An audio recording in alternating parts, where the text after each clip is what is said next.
I would have never guessed that realizing I didn't absolutely 100% know my religion was true would impact my view of heaven and hell. But it did.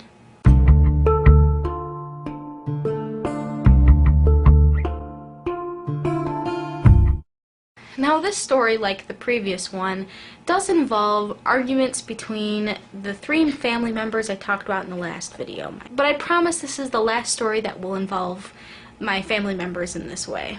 Now this change in my thinking took place not very long after the previous story, but it was a different weekend. I was up north at the same place, at my grandparents' place, and it was a different summer weekend because we go up there quite a lot in the summer. And this time we were at a campfire.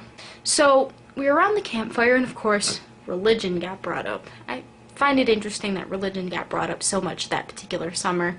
This time I remember the specific topic they were talking about: heaven and hell. Now, I liked the topic of heaven, but I hated the topic of hell. Hell bothered me. I didn't like the idea that there would be people, tormented for eternity. I mean, maybe I could think of some people I thought were really evil. Maybe the idea of having some sort of justice system in that way was somewhat appealing, but thinking of my family, friends, people I knew that weren't saved, burning for eternity was not something I loved to think about. It wasn't my favorite part of my religion. The really uncomfortable part was everybody at that campfire, according to my religion and according to my beliefs, were technically going to hell. So I didn't really want to get into this conversation at all.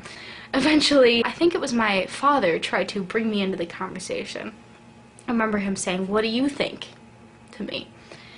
And I was not having it. I was like, I don't want to talk about this.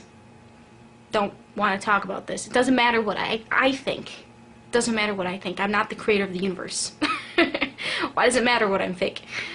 And he's like, yes, but you must have an opinion of some sort. And I said, it doesn't matter what my opinion is. My opinion doesn't change the truth of it. Yes, I have my beliefs. Like, the only reason I have my beliefs is because I believe that's what the Bible teaches. It has nothing to do with my own personal opinion. And that was pretty much my response to him.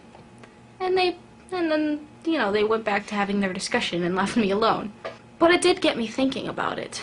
I thought about what my grandfather had said, like a month ago or whatever it was, about none of us really know. This is why we like to discuss these things, because none of us know. I thought about it and I said, no one really does know what happens in the afterlife. I mean, that's why I trust the Bible, because Jesus was God and he would have known something about that sort of thing. But us people, we don't know. And I thought to myself, what if there was no heaven and hell? What if after I died, nothing happened? Would I be disappointed in any of the actions I've taken, in any of the things I've given up in my religious life? Would I be upset that I was trying to serve God? Would it have been worth it? The answer was, it would be worth it for me. The idea of being able to commune with the creator of the universe, that's a pretty big deal. And I thought I had a really close, important relationship with God, even though I had had some snags in the way and I was a little confused as to how to figure out exactly what God wanted from me. I still believed that I had experience with God. And I thought to myself, wouldn't that make it all worth it? Wouldn't this all-powerful creator that's, love and peace and joy, wouldn't that be worth everything? Shouldn't I just want to serve God because I want to, not because I just want to get into heaven? Yeah, that seemed to make tons of sense. I felt so much more secure after realizing that. I thought, this realization is totally going to bring me closer to God. It's going to make me realize that my motivations are good.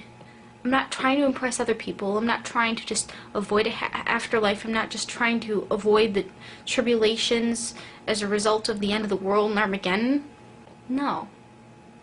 That's not really what this is about for me. I thought this is going to make me a better Christian.